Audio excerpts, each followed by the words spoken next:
여러분, 태양이 먼저일까요? 빛이 먼저일까요? 아니, 닭이 먼저냐, 달걀이 먼저냐는 들어봤어도 태양이 먼저냐, 빛이 먼저냐는 아마 처음 들어보신 분들도 있을 겁니다. 그런데 여러분, 우리가 성경을 그래 한번 읽어보자 딱 마음을 먹고 창세기를 쫙 폈는데 1장부터 뭔가 문제에 부딪히게 됩니다. 자, 1장에 무슨 문제가 나오는가? 1장 1절부터입니다. 태초에 하나님이 천지를 창조하시니라. 땅이 혼돈하고 공허하며 흑암이 깊음 위에 있고 하나님의 신은 수면에 운행하시니라. 하나님이 가라사대 빛이 있으라 하심에 빛이 있었고 그 빛이 하나님의 보시기에 좋았더라.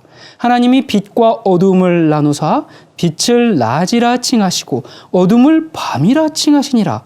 저녁이 되며 아침이 되니 이는 첫째 날이니라.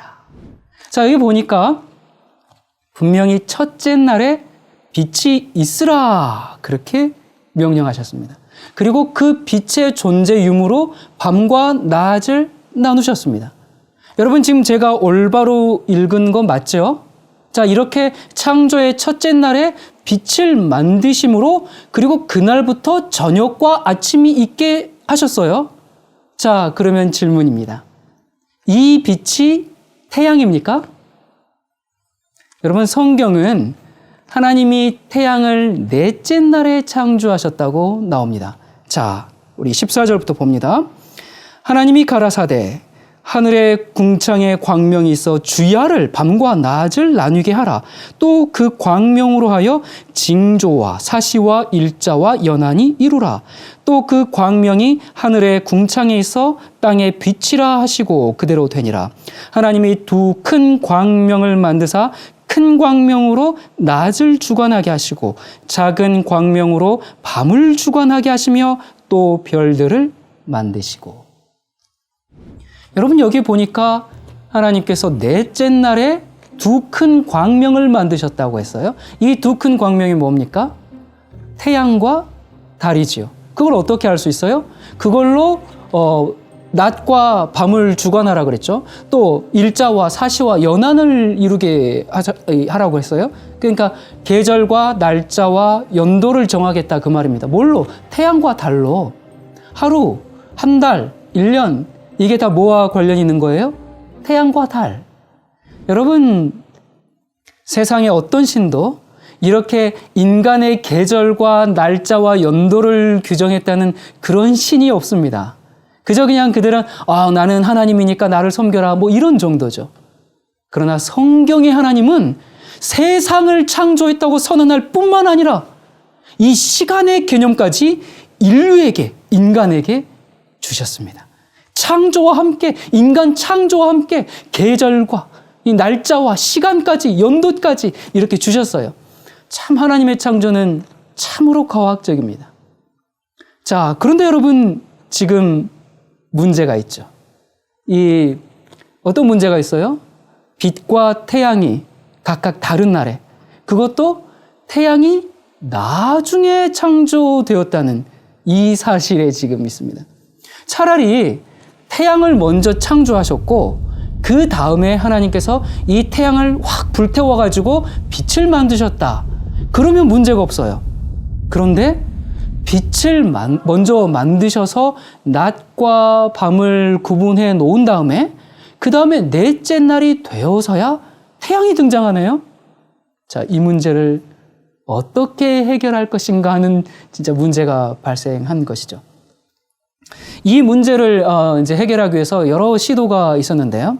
크게 이제 나누면 첫째 날에 태양을 창조했다는 주장과 넷째 날에 태양을 창조했다는 이 두 가지로 이제 나눌 수가 있습니다.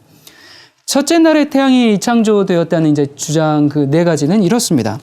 첫 번째, 빛은 발광체 없이는 존재할 수 없기 때문에 하나님은 첫째 날에 태양을 창조하셨다라는 것이에요.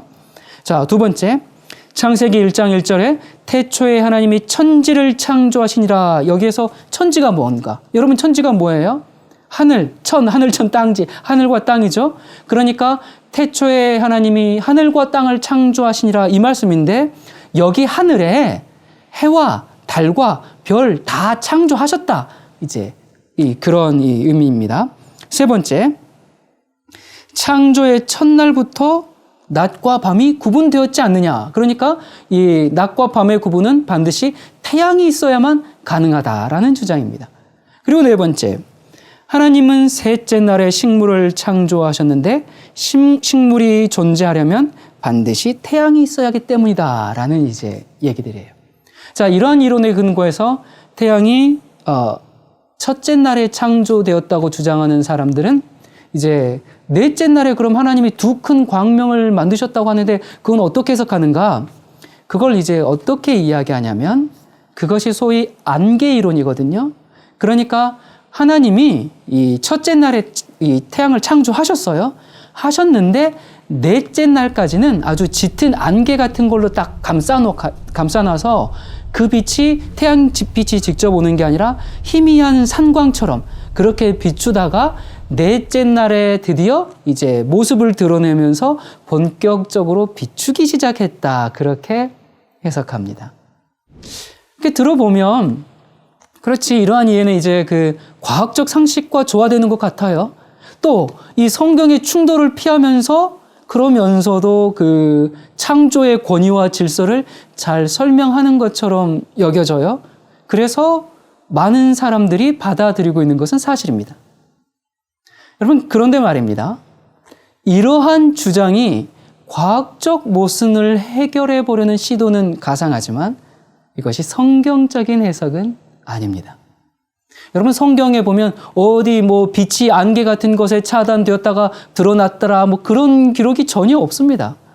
그리고 또 창세기 1장 1절에 이 하나님께서 천지를 창조하시니라 이 하늘의 해달 별 이게 다 포함됐다는 주장도 사실 무리가 있습니다. 왜냐하면요, 성경에 보면 넷째 날에 해와 달 두 큰 광명이 만들어졌다. 그 기록은 있어요. 그런데 별이 만들어졌다는 기록은 없습니다. 그러니까 우리말 성경에는 창세기 1장 16절에 보면 뭐라고 되어 있어요? 하나님께서 또 별들을 만드시고 그렇게 되어 있어요. 그런데 그러니까 마치 두 큰 광명과 별들을 넷째 날에 만든 것처럼 그렇게 기술되어 있는데 여기 별들을 만드시고 해서 이 만드신다라는 단어는요, 역자들에 의해서 삽입된 것이고 원문에는 없는 단어입니다. 그러니까 성경 원본에는 넷째 날에 태양과 달을 만들었다는 기록은 있지만 넷째 날에 별들을 만드셨다는 기록은 없습니다. 그러면 이게 무슨 의미인가? 따라서 이 창세기 1장 1절은요, 태초에 하나님이 천지를 창조하시니라 그것은 단순히 지구만 창조하셨다는 얘기가 아니라 별들을 포함한 모든 우주를 창조하셨다는 그 우주가 다 포함된 이야기입니다. 그래서 창세기 1장 1절에 그 천지를 창조하시니라 거기서 별들은 포함될 수 있어요. 그러나 지구와 관련한 해와 달은 거기에 들어가지 않는 거예요. 그러니까 지구를 창조하시기 전에 이미 우주를 창조하셨다는 근거가 되는 것이 사실 창세기 1장 1절입니다. 자, 그 다음에 셋째 날에 이제 그 식물이 창조되었기 때문에 반드시 그 전에 태양이 창조되어야 한다. 그래서 태양이 첫째 날에 만들어졌다라고 하는 이제 이 이론은 사람들이 그 창조의 하루를 실제의 하루가 아닌 아주 그냥 긴 시간대로 보는 그 진화론적 창조이기 때문에 굳이 여기서 뭐 자세하게 설명하지는 않겠습니다. 예, 여기서 의논할 이제 뭐 가치가 없으니까. 자, 우리가 이런 모든 사실들을 고려해 볼 때요, 첫째 날에 태양이 창조되었다는 이 이론은 성경 그 자체를 주석한 것이라기보다 오히려 인간의 과학적인 상식을 성경에 주입시켰다. 그렇게 우리가 그런 인상을 떨쳐버릴 수가 없습니다. 그러므로 우리는 성경을 주석하는 입장에서 성경 그 자체가 무엇을 말하는지 그걸 그대로 받아들여서 해석할 필요가 있습니다. 성경은 분명히 하나님께서 넷째 날에 두 큰 광명, 해와 달을 만드셨다고 말합니다. 자, 그런데 그렇게 할 때 문제는 태양보다 먼저 생긴 그 빛이 뭐냐? 거기에 대한 답을 찾아야죠. 그리고 태양 없이 어떻게 3일이라는 시간이 지나갔을까? 우리가 그것도 밝혀야 합니다.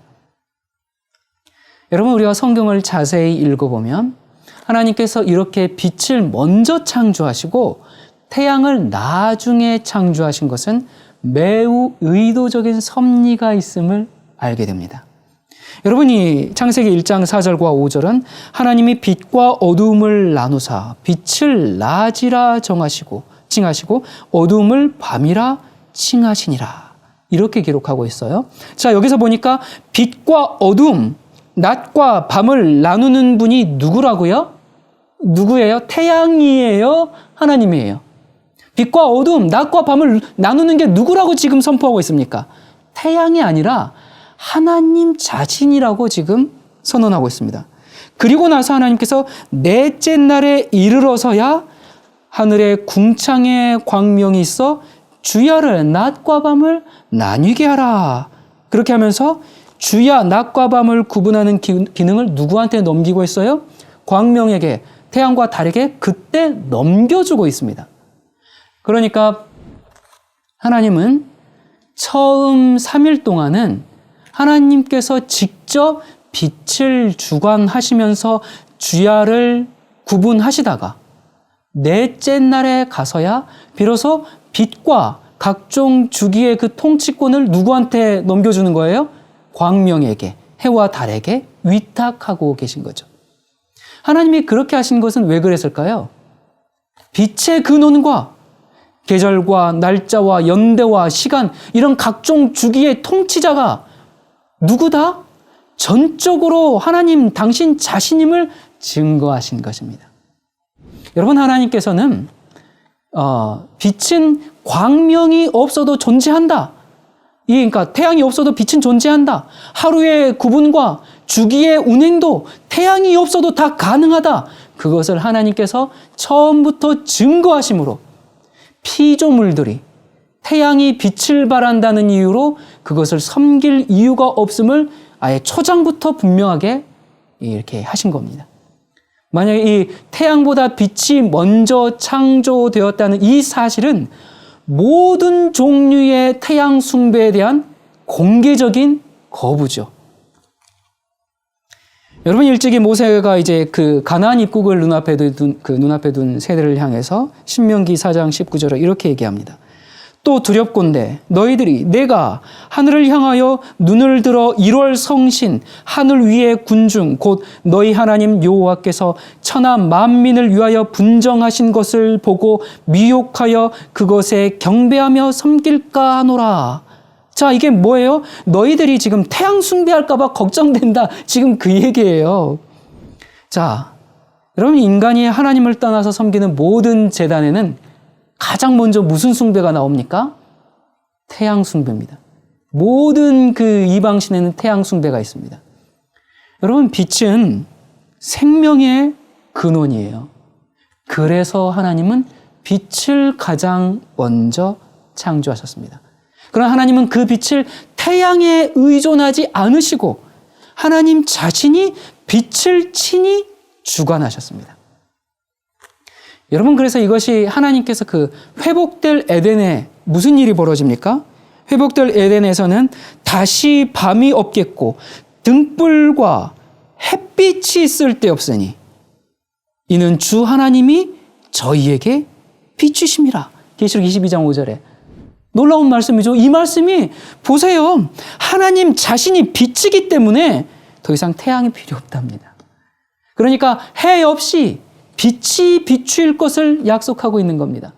그래서 하나님은 아주 의도적으로 모든 인간들이 태양 숭배에 대해서 공개적으로 거부하도록 하기 위해서 빛을 태양보다 먼저 창조하셨습니다.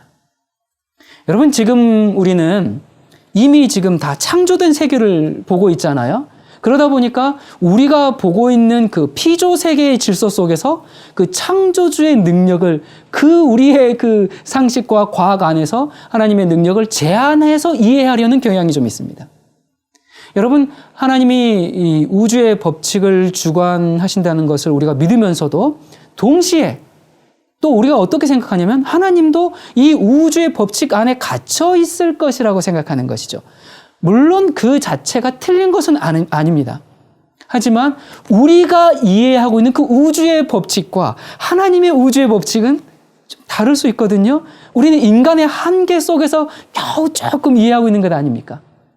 그리고 창조라는 것 자체가 이런 일반 법칙을 넘어서는 하나님의 특수 사역입니다. 이 창조 사역에서 어디 우주의 법칙이 있습니까? 그냥 하나님께서 말씀하심에 창조되어 버렸는데 그것은 무슨 법칙으로 어떤 과학 상식으로 설명할 거예요? 아주 특수한 일입니다. 그러므로 창조에 있어서는 이미 창조된 우리 그 피조 세계를 통해서 창조주 하나님을 이해할 것이 아니라 창조주를 통해서 피조 세계를 이해해야 합니다. 하나님께서 말씀하셨고 하나님께서 그렇게 다 하시면 우리가 그 안에서 이해해야 하는 것입니다. 여러분, 사실 이 천지 창조를 실행하시는 하나님은 어떤 조건과 상관없이 이 현재와 같은 우주의 현생을 진행하실 수 있으세요. 하나님은 태양 없이도 24시간의 하루를 구성할 수 있으시고요. 태양 없어도 식물을 존재케 하고 광합성 작용을 다 일으켜 하실 수 있는 분이십니다. 여러분, 그거 믿으십니까? 무에서 유를 만드시고 천지 만물을 주관하시는 분이 우리 하나님임을 기억하도록 하십시다. 감사합니다.